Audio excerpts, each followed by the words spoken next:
Hello there, guys.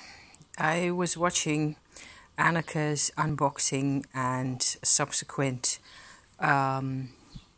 review, I think I should call that, of the rosaries that she has been showing us.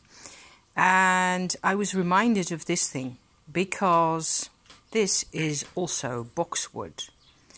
I found this in the most romantic setting possible in hello, Puss. Hey there. Puss wants to be in. It's nice weather out, as you can see.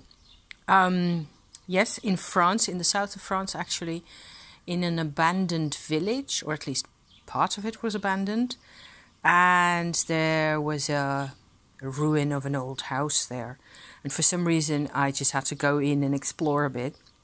It was basically just walls and rocks and bits of old stonework lying around, nothing special really, but I found this thing, and it was really dark and gritty and very dirty and filthy, and I took it home with me and cleaned it up, and it is actually a hand-carved bowl or pot, I don't know, either halfway between those two, I think, out of boxwood.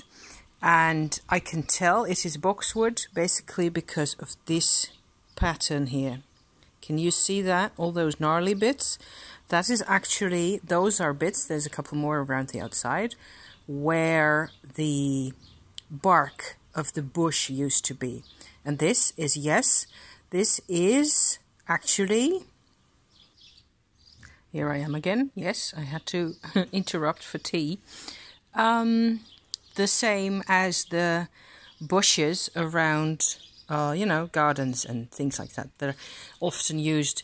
Boxus sempervirens is the evergreen boxwood bush, and they're used, for gardens, for also even making mazes and stuff like that, because they can be trimmed really well, and I suppose they grow back in all sorts of interesting shapes, and they can just be molded really easily into all sorts of shapes, so squares and balls and all that type of stuff.